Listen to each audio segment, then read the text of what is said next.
This is an iHeart podcast. Guaranteed human. With no fees or minimums on checking accounts, it's no wonder that Capital One Bank Guy is so passionate about banking with Capital One. If he were here, he wouldn't just tell you about no fees or minimums. He'd also tell you about how Capital One cafes are open 7 days a week to assist with your banking needs. Yep, even on weekends. It's pretty much all he talks about, in a good way. What's in your wallet? Terms apply. See CapitalOne.com/bankguy. Capital One N.A., member FDIC. Hey everybody, the official Big Bang Theory podcast is back, covering seasons 3 and 4 of the show. Each week, host Jessica Radloff speaks with crew and cast members like Kunal Nair, Mayim Bialik, and Kevin Sussman. Hear about the Easter eggs you may have missed, behind-the-scenes stories, and how certain real-life relationships shaped some of the most memorable storylines. Watch the official Big Bang Theory podcast on HBO Max or wherever you get your podcasts. Hey San Francisco, hey Seattle, come see us because we're going to be there January 18th and 16th. That's right. We're going backwards in time. We'll be at the Moore on the 16th in Seattle. Yeah. We'll be at the Castro on the 18th in San Francisco as part of Sketchfest. And as always, you can check out ticket links and get all the info you need at our touring home on the web, thanks to Squarespace at sysklive.com. Booyah. Welcome to Stuff You Should Know, a production of iHeartRadio's How Stuff Works.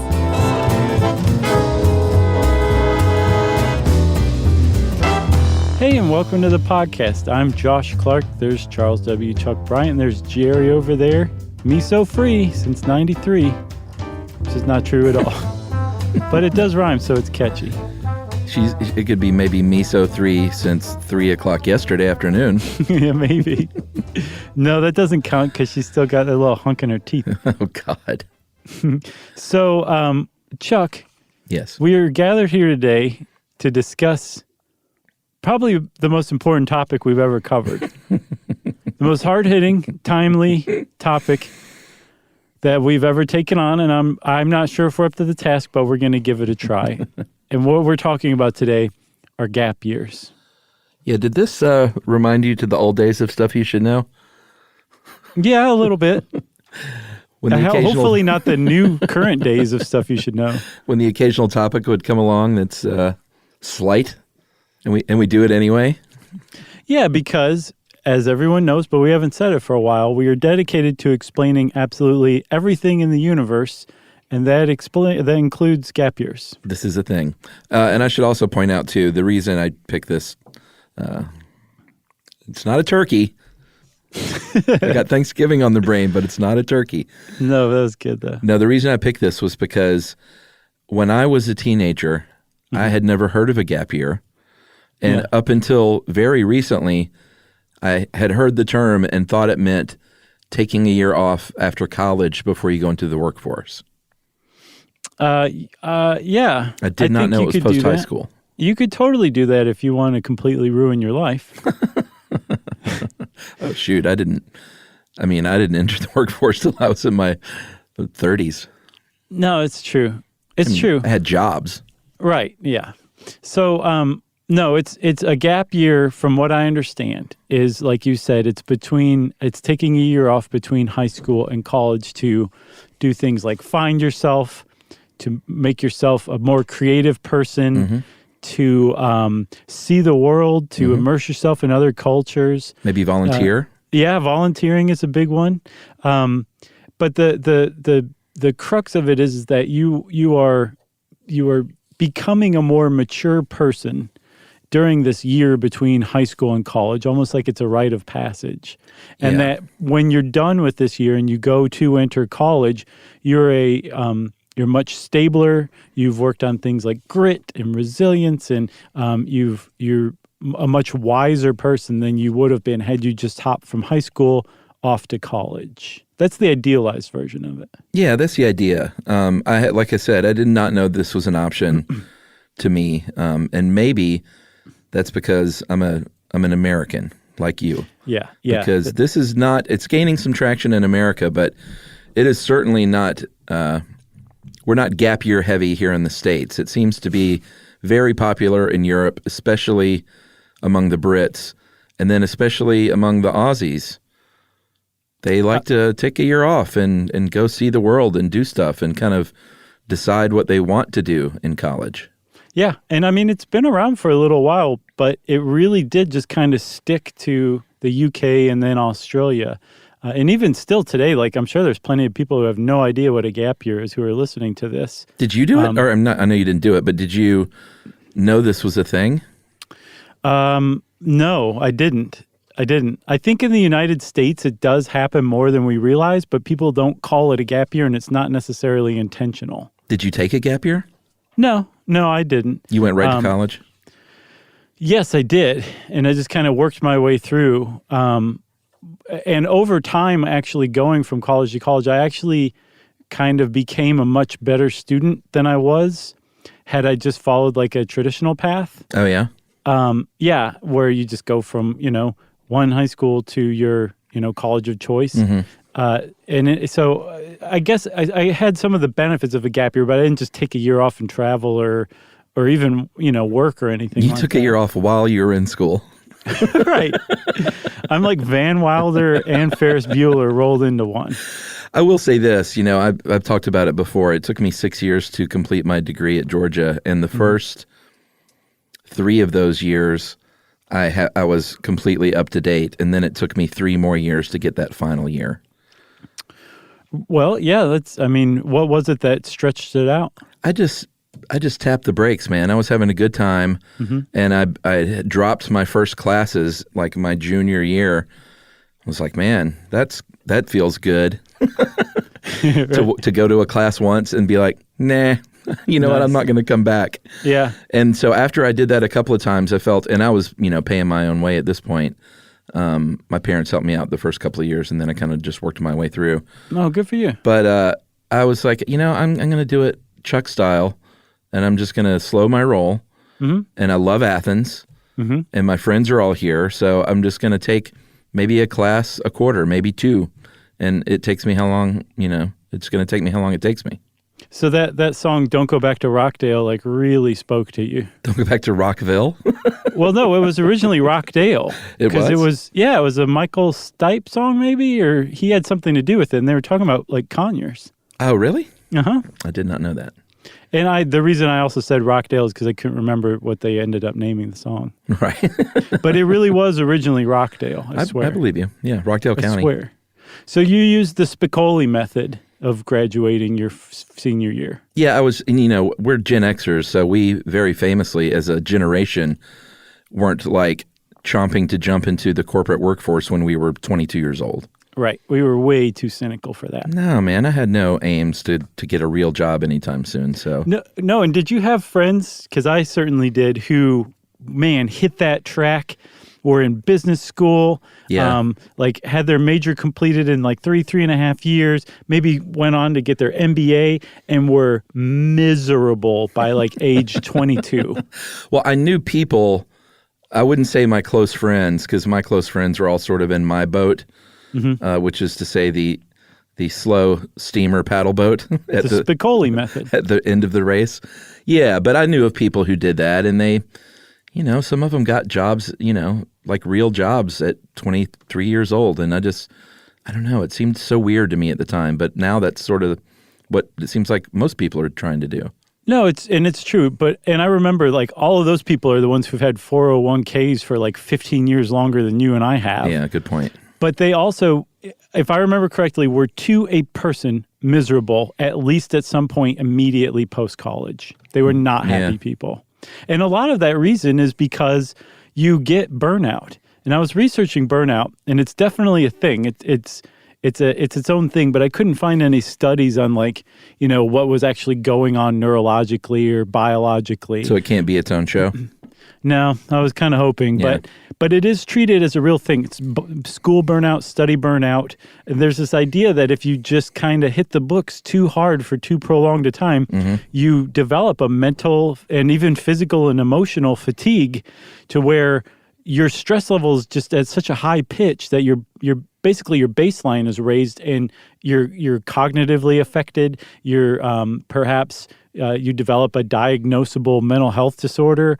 I read that something like a third of students entering college in some poll taken in the last few years had considered suicide. Yeesh. And that they had diagnosable mental health conditions, and they attribute this to burnout.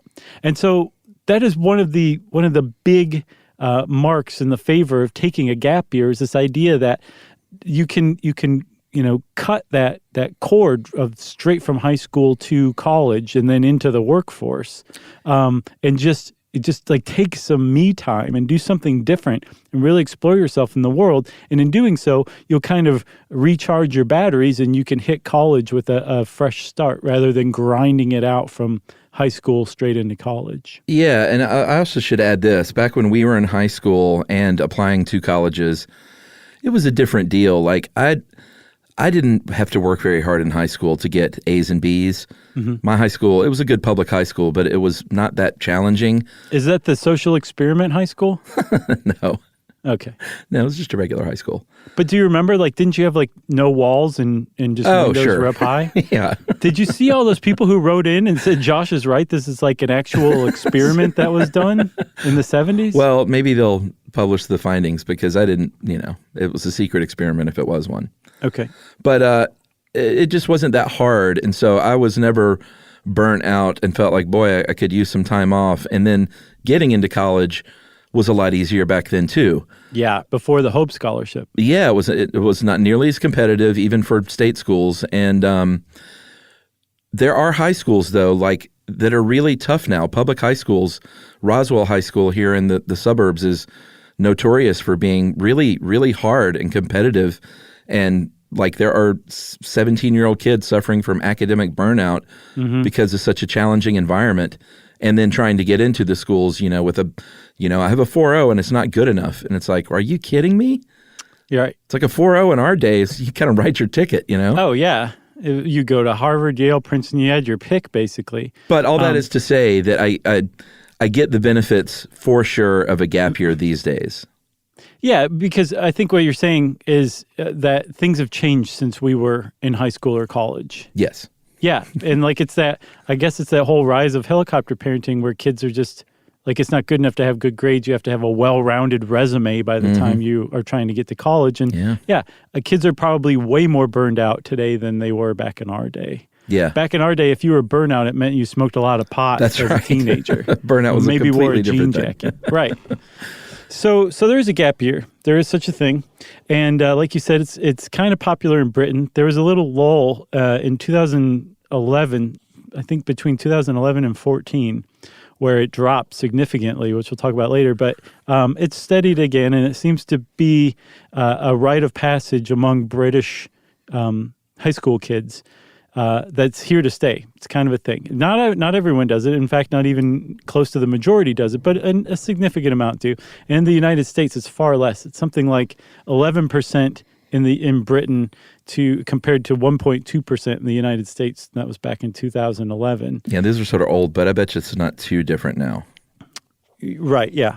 And the reason why is I think it's kind of rooted in that American mentality of like, can you really afford to take a year off? Even if you can afford it financially, what are you doing to your future? And that's something that people have really started to explore, especially since Malia Obama took a gap year famously back in, I think, 2016. It really kind of called the idea to the attention of Americans more than it had been before. Yeah, she did it through a program, and we'll talk a bit about this. There's a couple of ways you can do it. You can wing it and do your own thing, or you can actually sign up for a program that will set you up for your gap year. She used one called Where There Be Dragons. It's pretty great. It's the actual name. And she went to Peru and Bolivia, and at one point interned, sort of unfortunately, at the Weinstein Company, scandal. Right. So yeah, but she brought like a lot of attention to the idea of like taking a gap year. Yeah, and then went to Harvard, because it's not like she was slouching. And that's sort of the point, is a gap year, it doesn't mean you're slouching. It means you're probably you're probably more of a go-getter than somebody who might just go straight into, public university. Right, exactly. That there's this whole kind of veneer to it, this idea that like you're so good at this, you can take a year off and go see the world and really get an idea of how the other half lives before coming in to get your education, in the hopes that your education will now be based on a foundation of understanding and awareness rather than like entitlement, so that after you do graduate, you can take everything you learned and use your powers for good. Like Spider-Man. Yeah. You want to take a break? Yeah, let's take a break, and then we'll come back and talk about where all this laziness started in the 1960s. Learning things with Chuck and Josh. Learning all the things, stuff you should know.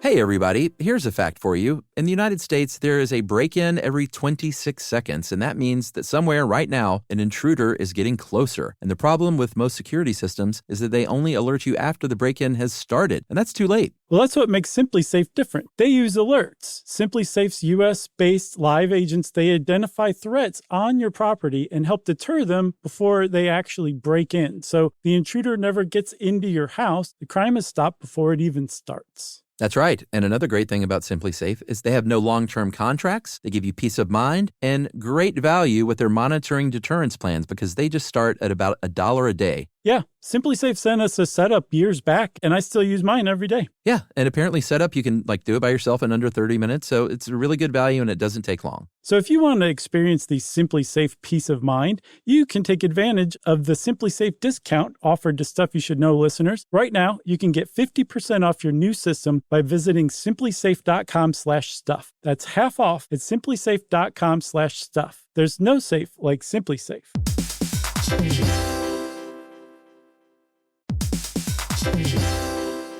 Work can be a little weird. One minute you're in a meeting that could have been an email. The next you're trying to decode corporate jargon that somehow means nothing. And don't even get us started on the quick sync that turns into a 45-minute deep dive. Yeah, well, the truth is figuring out your career isn't always straightforward. Whether you're trying to grow, pivot, or just stay relevant, it can feel like you're navigating it all on your own. Well, that's where LinkedIn comes in. That's right. LinkedIn can help you grow your career, helping you confidently navigate your path with insights, ideas, and inspiration from your professional community. You can stay up to date with the latest trends in your field, connect with people who get it, and discover opportunities tailored to your goals, your experience, and what actually matters to you. Whether you're looking for something new or just trying to grow where you are, LinkedIn gives you the tools and connections to move forward with confidence. Because LinkedIn is the network that works for you. Visit linkedin.com/knowstuff to learn more.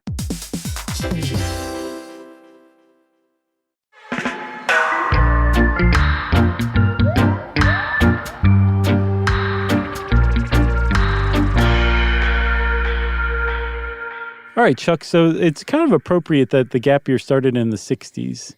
It was the 60s. You don't really need to say anything more than that. Yeah, it really fits. Yeah. In the United States, our conception of the 60s is pretty close to what happened in the 60s in Great Britain, where the gap year kind of began. And there was already this kind of desire for more and for meaning and spirituality among Western kids. Yeah. That really kind of dates back to the Beat generation, who really kind of laid this path. But there wasn't anything like a gap year at the time. And even in the 60s, when people started setting up these programs that would become the foundations of what would become the gap year, they still didn't call it a gap year. It was more like a year of giving back, of seeing the world. All the stuff that you would do on a gap year today, they kind of came along in separate little instances that eventually kind of coalesced into this formalized procedure of taking a gap year. Yeah, and it seems like, and we got some of this stuff from, there is a website called gapyear.com if you want to know everything you need to know about gap years. And it seems to have really kicked off in earnest, aside from just like sort of hippies going off to find themselves in India in the late 60s, in 67, with a man named Nicholas McLean Bristol, who set up something called Project Trust, wherein he took some kids to Ethiopia and to do exactly what you do at a gap year, which is to help people out there to learn about the country, to sort of devote yourself to them for a period of time, to learn about them and yourself, and how to, live independently and stuff like that. And after that, it seemed like the gap year was really sort of a thing. Yeah. Well, they made it a thing. Like, they were the first ones to establish it. And then, so that happened simultaneously to, like you said, those hippies going to India to find themselves and following the hippie trail. And that was a thing that was significant. Like, there were people who would go backpack from London to Kathmandu in some cases, or at least to Goa on the coast of India. They would go through Turkey, Iran, Afghanistan, Pakistan. They would like hitchhike through these places. And it was like a real experience to do something like this. So that was going on at the same time that like a formal program that introduced the idea of taking a year off and going to, volunteer was going on as well. And there was a guy who in the 1970s, I think 1973, his name was Graham Turner. His nickname was Screw. Skroo. Yeah. It's important to spell that one out. Yeah. He bought a double-decker bus, like the famous London buses, and sold tickets on it and drove from London to Kathmandu following that hippie trail, and really kind of spread the word that this was a thing. It was no longer just backpacking. You could take like a tour, an actual tour bus tour down this hippie trail. And he actually ended up founding two companies. One was Top Deck Travel, which refers to that bus travel. And another one was Flight Center. And they were like the first hippie gap year travel companies that were ever established, which was another big deal to help kind of build this foundation for gap years. Yeah, and he was successful. He was an Aussie that was based out of London, but I think the first one was in 73, and by 1980, he had between 70 and 80 of these buses. Yeah, I saw that. So it really, really gained steam pretty fast because, like you said, people were doing it anyway, and for someone to make it easier on you by formalizing it and saying, hey, we'll take you, just save up a little bit of money. And, these were bus trips, so I imagine they were fairly affordable in the 70s and early 80s. So it didn't cost a lot of money, and it really made gap years kind of explode at the time. Yep. And then, so you've got all these kind of components revving out there, doing their own thing. Another one that kind of came along and helped things was when Tony and Maureen Wheeler did like a trip to Asia overland. Like, they basically backpacked to Asia from, I think, London. And they made it to Australia, I believe, where they lived for a few years and got jobs and were just kind of hanging out. But people they met in Australia kept bothering them for like tips on how to do that same route to Asia. And they ended up putting everything together into a book called Asia on the Cheap. And Across Asia on the Cheap, sorry. And they wrote it themselves. They published it themselves. Tony took it to bookstores and said, hey, I've got this book. You guys want this? And people started buying it. And it became the first title in the Lonely Planet series. They ended up founding Lonely Planet. Yeah, which is, I mean, if you're a kid who has put on a backpack, then you have probably seen some of the Lonely Planet titles in your travels. I never owned one. I think me and my buddy were Let's Go dudes. So there was another brand called Let's Go Europe or whatever, Let's Go Costa Rica. Sure. Yeah. So we had Let's Go Europe, but there were definitely Lonely Planet people in the hostels, and we used to get into knife and chain fights with them over which was the better book series. Yeah, those are brutal fights. It was tough. But that's another thing too. So, and so as all these people are kind of contributing these different pieces, like this alternative travel industry is starting to develop, right? Where before, if you wanted to go see the world, you really kind of had to pay like a tour operator or a travel agent or something like that. And now if you had the wherewithal to say, I don't want to do all that tourist stuff, I want to see the real world, there was this new kind of industry that was being generated in the late 60s and early 70s, mid 70s at the latest, that would help you do that. Like On the Cheap on your own. Like you could buy a Lonely Planet book and follow the guide and just do it yourself. And all this stuff was new. And so as people started to kind of notice that like, oh, this would I could go do this for a year, and maybe a good time to do it would be after high school. This idea of a gap year really started to kind of develop. In 1977, there was a group called the Gap Activity Projects. I think it's called Latitude Global Volunteering now. And they kind of picked up where Project Trust let off. And I think Project Trust is still around, so I guess they would be competitors or colleagues or whatever, but where they basically organize tours for people who want to go volunteer, where you just say, there's where I want to go and that's what I want to do. And they say, perfect, we'll handle all of your visa applications, we'll handle all of your plane tickets, we'll handle your itinerary. On this day, you're going to go sightseeing. On this day, you're going to go, help trap poachers on a safari. Like we'll handle all of this stuff for you. Exactly. But we'll handle all this stuff for you. It's just give us some money.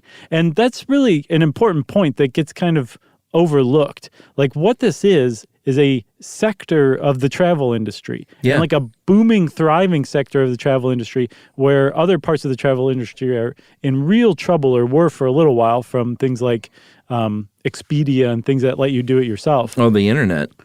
Yeah, that's what it's called. As a whole. I had a aneurysm and I thought the internet was called Expedia. But that kind of, I mean, I know there are still travel agents, but the internet largely helped kill that industry, except for because you used to call a travel agent just to book a plane ticket a lot of times. Right. But what I find heartening, Chuck, is like that the industry and others like it are still around. Like there was a huge transition period where the internet disrupted everything from, magazines to travel industry. Yeah. But it's stabilized. Like a lot of people have had to go find other work. Sure. But there's still a lot of travel agents around, and they've like figured out how to carve their own niche, and the industry has survived still. Yeah. So the internet is not like a cold killer of industry left and right. It did not necessarily mean the death knell for all things great, but I think now travel agents are more likely to do for adults what they do for the gap year, which is plan like an adventure for you. Right. And a little less like, hey, I need to fly to Cleveland next week. What kind of flights you got? Yeah, you're kind of a simpleton if you're buying something from a travel agent for that. How do they make their money? I don't even remember. I mean, I use travel agents. Did they had a VIG that you had to pay? Yeah, I would guess it's kind of like a fee built in or something? Here's what your package costs. And they, spent X number of dollars putting it all together and added like a 10 or 20% markup onto that. And that's what you pay. Yeah, the whole. I don't remember. That's what I would guess. Those were the days, weren't they? I can't imagine anyone else booking my travel now. Like occasionally through work, we'll have to do something and someone will offer to book travel for us. And both of us are always like, no. No, you'll do it wrong. That is wakes me up in a cold sweat is that someone has booked me like a window seat or something. Right. What about my Sky Miles? Yeah, that too. Booked me in a window seat. Man, I have a bladder the size of like a shelled pea. Yeah. I have to sit in the aisle. I do too, man. On an hour flight, I'll get up like 3 times sometimes if I'm not careful. Yeah. That wasn't you the other day. No, that was someone else. Someone was asking me about, maybe it was Noel, got, the old request to swap seats. So they could sit together. Yeah. And Noel didn't do it and was feeling bad about it, and I made him feel better about it. That's so funny, Chuck. I've got some Bader Meinhof going on because me and I had a conversation about that, and I've seen on like my Quora newsletter and then in other just random searches, that has been coming up a lot lately. Like people want to know what to say if they don't want to do that. Yeah, I mean, Noel, I think his decision was very cut and dry. It was a boyfriend and a girlfriend that required Noel to move from the aisle to the center seat. Mm-hmm. Yeah. And I was like, don't feel bad about that, man. Like they can survive a 2-hour flight. Right. If it's mommy and little kid or like elderly couple or something like that, that's something I would definitely at least consider. Right. But I just want to sit next to my sweetie for the next 90 minutes. I'm like, I'm sorry. We can't be apart. Yeah, you can be apart. Yeah. Or you could take another flight. That's an option. Right. Or you can stay home. I don't care. You can be nice about it, but yeah, I don't think. In fact, I told Noel, I said, they're actually in the wrong for even asking you to do that. A lot of people would argue that. A lot of people would argue that. I mean, like, I can see saying, well, this is an aisle for an aisle. Oh, sure. I would ask that. But it's a like seat. Aisle for middle, no. Yeah, but you can't do that. Aisle, like, the aisle seat is king. It's the ace. It's the trump card. You can't just willy-nilly ask for an aisle seat because No. There are window people, though. Some people love the window, but what I know there are none of is there are no middle seat lovers. That is absolutely true. Yeah. Well, geez, man, should we take another break or press on? Well, maybe let's get through the 90s. Okay. Because the backpacking, the independent backpacker thing really came along in the 80s and 90s, and much more so in the States. And that was when it was sort of the salad days of flying, because plane tickets got really cheap there for a while. Yes. And it was clearly not sustainable because, you could fly for $200 a long way on a flight with like 19 other people. And I never had the business sense to look around and be like, something about this is not going to end well. And, what happened was they realized they needed to fill up flights and they could charge a lot more and people would still fly. Right. But when flights were super, super cheap, or they had stuff like Air Hitch, which is what I used to go to Europe.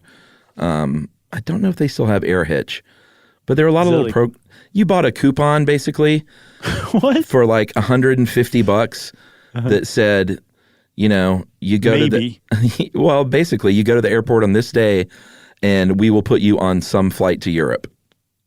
So it's tailor-made for the backpacker who's like, I don't really care where I start, just get me over there. That's awesome, man. And so they had partner airlines, so you would buy a coupon, and then it was very exciting. You would go and you would show up at the airport not knowing where you were going to be that night. Yeah, and that's pretty cool. It was very cool, and it always worked out.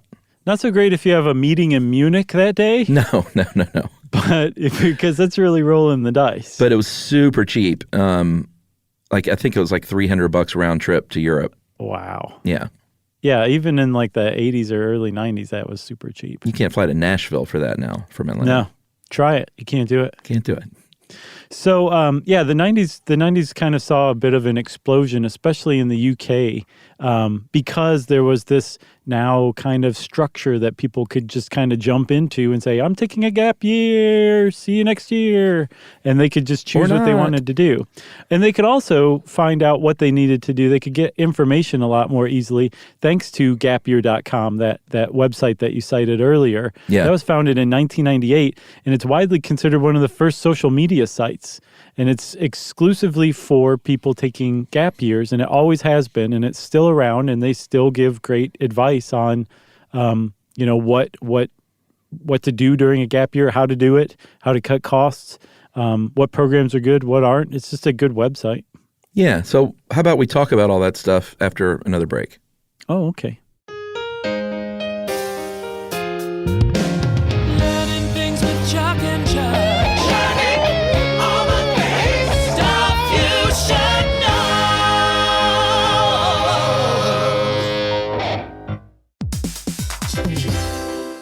Hey, everybody, here's a fact for you. In the United States, there is a break-in every 26 seconds, and that means that somewhere right now, an intruder is getting closer. And the problem with most security systems is that they only alert you after the break-in has started, and that's too late. Well, that's what makes SimpliSafe different. They use alerts. SimpliSafe's U.S.-based live agents, they identify threats on your property and help deter them before they actually break in. So the intruder never gets into your house. The crime is stopped before it even starts. That's right. And another great thing about SimpliSafe is they have no long-term contracts. They give you peace of mind and great value with their monitoring deterrence plans because they just start at about $1 a day. Yeah, SimpliSafe sent us a setup years back, and I still use mine every day. Yeah, and apparently setup, you can do it by yourself in under 30 minutes. So it's a really good value and it doesn't take long. So if you want to experience the SimpliSafe peace of mind, you can take advantage of the SimpliSafe discount offered to Stuff You Should Know listeners. Right now, you can get 50% off your new system by visiting simplisafe.com/stuff. That's half off at simplisafe.com/stuff. There's no safe like SimpliSafe.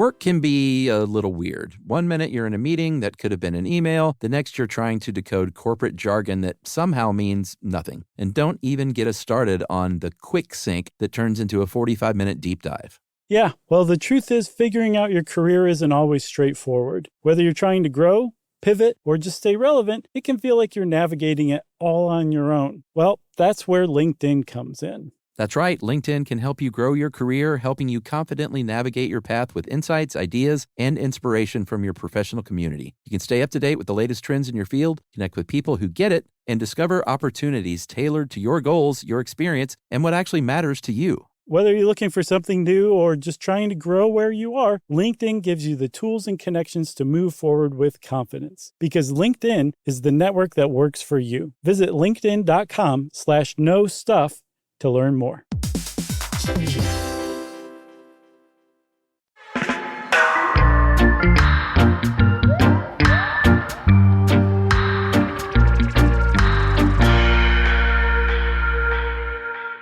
All right, Chuck, another break has come and gone. It's time to talk again about gap years. Yeah, so first of all, let's talk to parents of kids. If you're a parent and your kid is talking about taking a gap year, don't freak out. We get the inclination maybe to get nervous about what goes on during that year. Will my child ever come back? Are there any dangers? Like real, concerns. I'm not like dismissing those concerns, but it's okay. Your kid most likely is going to come back enriched. And they've done studies that found that kids do better in that first year of college. A lot of them have, I think they zero in on their major more quickly after doing a gap year. Yeah, one thing I saw on that note, Chuck, was that there was a Wall Street Journal article about gap years, and they profiled a woman who had gone to India to help bring solar power to a village. Wow. And had lived in a tent for a few weeks and was like, I hate this more than anything I've ever hated before, and I'm not doing this. And so she figured out during her gap year that she didn't want to do that. Whereas if she had gone to college straight out of high school, she would have applied herself to that, gone through college, and then gone and done that and found out that she hated it. So she said in that sense, this gap year saved her about $200,000 in 4 years. Interesting. Yeah. By telling her what she didn't like. Exactly, which is a really good point. I mean, like you learn what you do want to do, or it helps you. I think there's some statistic that shows some high percentage of children who go on a gap year have their path forward reinforced from that gap year. But I'm sure there's a significant number of people who are like, I don't want to help people. I'm a misanthrope. Yeah. Another concern parents might have is, there's so much focus on the resume for that college application. And gap years look great on a resume now. Colleges get it. And a lot of colleges, if you're accepted, can even defer your start by a year if you want to go on a gap year. So they really are trying to work hand in hand with high school students to say, get out there, volunteer, immerse yourself in a culture, and come back and see us when you're 19 and you just don't want to funnel beer all the time because you're fresh out of the house. Right. And some colleges get it so much that for example, Princeton not only has a deferment program where you can say, I'm in, I'll see you in a year. I'm going to go take a year off. They say, well, wait, we actually have a project or a program that helps you go do that stuff for the gap year. And it's, through the university.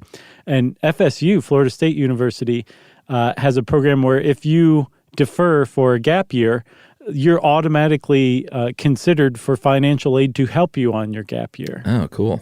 Yeah, it is pretty cool. They also have a clown school, don't they? FSU does? Isn't Florida State, don't they have a circus college? Or I mean, it would make sense because Florida's traditionally the state where circuses went and took a rest for the winter. Oh, really? Yeah. I didn't know that. Well, that makes sense. I wonder if, I'm going to have to look that up. I don't know. I know there's some kind of circus school in Florida, but it may not be tied to Florida State. It could be, though. It very well could be. So there's a book that a woman named Kristen White wrote called The Complete Guide to the Gap Year, where she talks about some of the things you can do that aren't just partying around the world. And volunteering is, of course, one of those things, as well as living with a family in another culture. That's one of the best ways to really learn about a new place is to live with a host family. Can I also add on gapyear.com, there was an opinion piece that said, if you really want to live like a local, because that's a big buzz term for gap year people, is learning to live like a local, to really immerse yourself. They said, get an international internship, like go work, and you have to like get up at a certain time. You have to get on the subway. You have to find like a favorite restaurant. You have to go grocery shopping. Like that's how you truly live like a local during your gap years, to have responsibilities that the locals have. Then you can genuinely understand it. Plus there's tons of other benefits too. Like you get paid, you make business contacts in other countries, which can be very valuable. It's they said that's the best way to do it. And as an American, I'm like, yes, I'll bet that is the best gap year there is. Working. Well, I mean, here's the thing. There are certainly plenty of programs where you can volunteer and do a service year, and those are great. But you can also, like, it's not selfish if you're an artist and you want to go live in France and paint for a year and learn at the side of a mentor. All those things are great. It's whatever you think is going to enrich you in your future is what you should concentrate on. Yeah, some people like take a year off to learn an instrument or to write a novel. There's a lot of gap year programs that are geared toward things like helping the environment or helping science, to where you might be doing underwater surveys of coral reefs to track like coral bleaching. Or like I said, there's some programs where you combat poachers by finding snares and undoing them, just stuff like that. So like there's a lot of training you can do where if like you want to be an environmental scientist, you can actually go get field work to prepare you for your career down the road. Or again, find out that you actually don't want to be an environmental scientist who has to do field work. So there's like this benefit of not just going and spending a year in Ibiza and doing as much ecstasy as you can and stay alive before you go to college. That's how some people do it, I think. But they're like the go-getters are like, no, this is what I think I want to do. I'm going to go try it out firsthand and then go learn how to do it in college and tell my professors how they're teaching it wrong because I've been there and done it and I have life experience and they don't.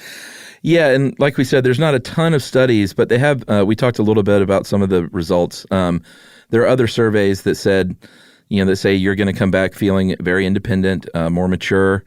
You're going to have more motivation to learn and a stronger interest in school. I think the one you were talking about, 60% said their gap year confirmed their career path. Yeah. And then one study out of Australia said if you were a gapper, then you outperform your peers in that first semester of college and overall have better college grades. Yeah, Middlebury College in Vermont did a poll and found that their gap year students outperform non-gap year students by 0.1 to 0.4 on a 4.0 scale, which is significant, especially 0.4. Yeah. But even more significant that effect lasted like all 4 years of college rather than just that first year. Right, and it might have been the same study, but there was that one combined with University of North Carolina that said it even helps the postgraduate get a higher rate of job satisfaction. Right. So it kind of sets you up. It even said that in retirement, you're happier. It said that when you die, your last words will invariably be, "Thank God I did a gap year." Here's the thing, though. There are, like, it sounds like the perfect thing for everyone. I can see situations where if you are in a super tight-knit senior class and a lot of those kids are going to the same college, you might really feel like you've been left behind a bit if they all go to, state university and you're off in Ethiopia. So I get that. They also say in this article from howstuffworks.com about maybe getting a little rusty study-wise. I don't really buy that. I've seen that elsewhere, though. Really? Is that a thing? Yeah. It's like, hey, you might be learning, Swahili, and that's great, but you're probably not doing math at the same time, too. Yeah, I guess you can get a little rusty. I just remember at that age, just your brain is so plastic. No, it's true. How long does it really take? Yeah, you pick it back up pretty quick, I would guess. Although there is that whole thing, the whole reason that they use for shortening or lengthening the school year and shortening summer is the idea that you lose so many of the things you've lost over a long summer. So, Well, that's true. and yeah, imagine a year, Yeah. There's also this whole scariness of like competing in the job market, and can you really afford to delay entering the job market for a Yes, year? you can. Yeah, but I mean, like, that's a very American fear. Like, no, you're setting yourself back. You got to stay competitive. You got to stay in the game. You can't just take a year off and go find yourself. Who taught you that, you hippie? Yeah. That's a real like American thought. And so there are like real like fears among, say, parents of kids who want to take a gap year. There's also criticisms of the idea of a gap year in general from not even necessarily people who are involved in it, just externally, people who say, this is something wrong with this. This stinks of privilege, if you ask me. Yeah, I get that because, they're generally not cheap. If you can afford to take a year off and do anything for a year where you're not getting paid, then there's got to be some privilege attached to that. Yeah, there's that's one. There's another charge of neocolonialism where there's this idea of Western kids finding themselves by dropping themselves temporarily in the destitute lives of other people around the world. That they know they will leave in 12 months. Exactly. Yeah. They could walk out that day and they'd be fine. But, they get to take a few selfies with some underprivileged children in Africa and post them and change their profile picture. And, what right do they have to go do that? That's a big one that gets levied against it. And it's a big point of debate because it's not, you can't just objectively say that that's correct or incorrect. And, there are some elements of neocolonialism to it, and it can be done wrong. But people who defend the idea of gap years, especially, volunteering on gap year, will say, no, there are a lot of very ethical gap year tour companies that take that stuff into consideration and won't put you in that situation where if you're going to help, you're actually going to help. And there was this famous, I think it was posted on HuffPo, a famous article called Little White Girls, Boys, and Voluntourism. Mm-hmm. And the writer was a gap year student who basically was like, no, this is wrong. Like this isn't actually helping. Like the people who, were helping with these community construction projects are having to go back and re-nail these 2x4s because the people who are doing this are just teenagers who don't know what they're doing, who've never been Right. trained to do this. So not only are we not helping, we're actually slowing things down. And apparently people who are the recipients of this aid from gap year programs don't feel like they're in a position to be like, thanks, but no thanks. Thanks for the garbage house. Right. Or thanks for your charity, but go to hell. They don't feel like they're in a position to say that. So there is this idea of Westerners pressing themselves on the lives temporarily of people who are in developing countries that don't even necessarily want the help, but could still use it if it, or don't feel like that they're in a position to say no. Yeah, I mean, I would like to think for every kid that's there for the selfies, there's another kid who may go on to not even go back to college and make that their life's work, Yeah, I think it's probably a much higher ratio than that. I get the impression that the kids who actually go do the volunteering for gap year are actually starting to dip their toe into a career in an NGO where they will go on and help people, and they do take it very seriously. It's just the ethics among tour operators has changed and improved in the last couple of years from what I understand. Yeah, and if you think that you want to pursue life as working for a nonprofit and doing this kind of work, you should get out there and test the waters first before you make any big decisions, because it's not for everyone and it's very emotionally challenging and physically challenging stuff. Mm-hmm. And spending a year doing it can, either way, if it's confirming, great. If it's confirming that this is not for you, then that's great as well. Right. And the author of the Little White Girls, Boys, and Voluntourism, she said, stop and ask yourself a really important question. Will the project that you're working on be better off Right. if you're there helping? Yeah. Will they benefit from your presence? Like would they have trouble completing it without your help? And if the answer is yes, she says, then go for it.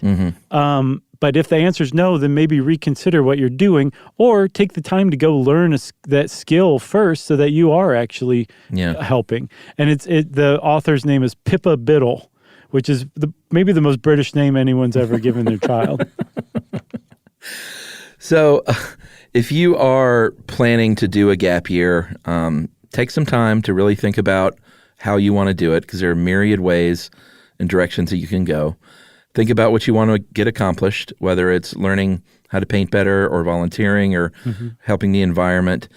And then apply to college. You don't want to put that off. You want to go ahead and apply to college. That's huge. A, you know where you want to go when you get back, and B, like we're talking about, they might have programs in place that can really help you out. And really get structured about what you want to do. And if there's high school kids listening, like this is especially important if you want to sell your parents on this idea. Like, don't just throw it out at the dinner table one night. Hey, what do you think about a year off? Like, come with a plan in place, and like that is the stuff that will impress your parents. Right, exactly. Because you can plan your own gap year, but whether you take a planned tour, a pre-planned tour, or plan it yourself, there does have to be structure, or else, again, you end up in Ibiza for a year. Or some people apparently will just sit around and watch Netflix or play video games for a year. That's the exact opposite of what you want to do. Like, you want to do something. It doesn't have to be like the most highly charged, helpful, volunteering type of program you could possibly engage in, but it also, you want to do something that's enriching yourself at least. Yeah, I mean, you could walk around Europe with a backpack on your back. Just meeting people, sure. I mean, that's fine too. Just don't play video games ever. But you know what I'm saying. I know that they get a bad rap unfairly a lot, but it's code for laziness. If you've kind of focused your sights on something, try and find out as much as you can about the place, the program, as in not just a little research on the internet. Like, see if you can talk to someone who's done it and really know what you're getting into. Like, what is a day like building houses in a developing nation? Like, what kind of hours am I going to be putting in? Am I up to that task? Because like we've been saying here, you're not only not going to do yourselves any favor, but you're going to be a burden on that program if you get down there and you're, extra weight. Yeah. So one of the other things that parents are probably very fearful of when their kid says gap year, they can cost quite a bit. Yeah, writing a big check. This How Stuff Works article says 30 to 40 grand. I'm sure that it's more than that by now because I think it's a few years old. But there's ways you can offset that cost. There are gap year programs that you can engage in that are way cheaper than that. Some are free, and some, I think, AmeriCorps or City Year, or they might be the same thing. One of those guys actually pays you a stipend of $5,700 at the end of the year, which is, I mean, if you think of it as the pay for a year's worth of work, it's terrible. It's prison wage. This is it's meant to help offset your tuition and say like, hey, good job, way to go, you did it.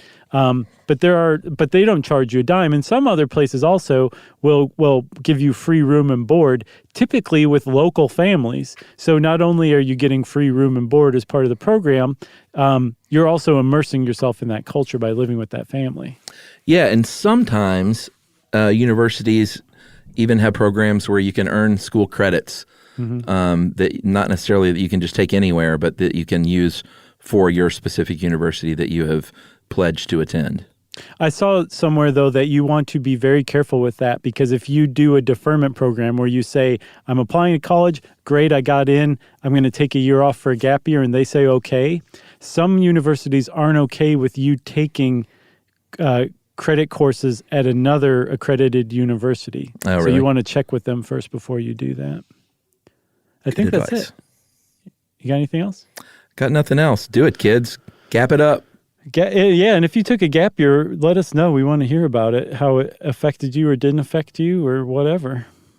Okay? Agreed. If you want to know more about gap years, actually, we can send you to How Stuff Works, and you can check out this article on that site. And since I said How Stuff Works, it's time for listener mail. I'm going to call this one... What am I going to call this one? Oh, Cockney rhyming slang. All right. We got a lot of feedback about that. A lot of angry Brits. A lot of Brits with good senses of humor Sure. that knew that we were going to botch it, probably. I didn't see any angry Brits. Did we have any, really? Oh, I think a lot of kind of jokingly angry Brits. Oh, gotcha. But this is from an Aussie, so they're never angry. Nope. Hey, chaps. Love the episode. And like Josh, I knew immediately after Chuck tried his hand at Cockney that he sounded like someone famous. Michael Caine was a solid guess, but I was thinking Mike Myers as Austin Powers. He says, for what it's worth, rhyming slang is wildly prevalent amongst cricket players in Australia. Back when I used to play competitively, it was at once a science and an art form, either developing or deciphering their slang being used by your teammates. It often took many forms, including traditional slang, like butcher's hook for look, or he's had an absolute berry, meaning shocker, i.e. a poor performance, taken from the Australian comedian and actor Barry Crocker. That's a deep cut. The names of some famous players being used as descriptions also, such as David Boone for tunes. Put on some David Boones. I guess David Boone is a famous cricketer. Sure.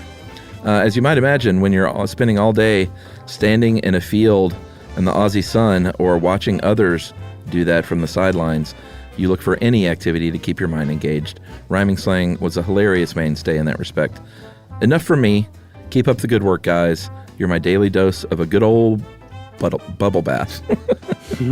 We're a bubble bath for Tom Glasson in Sydney, Australia. Thanks, Tom. That was a great one. Much appreciated. Thanks to everybody who wrote in about the Cockney rhyming slang episode. It did generate a ton of email, didn't it? It did, strangely. If you want to generate a ton of email for us, you can start by going to Stuff You Should Know and follow us on our social links there. You can also send us an email to stuffpodcast@iheartradio.com. Stuff You Should Know is a production of iHeartRadio's How Stuff Works. For more podcasts from iHeartRadio, visit the iHeartRadio app, Apple Podcasts, or wherever you listen to your favorite shows.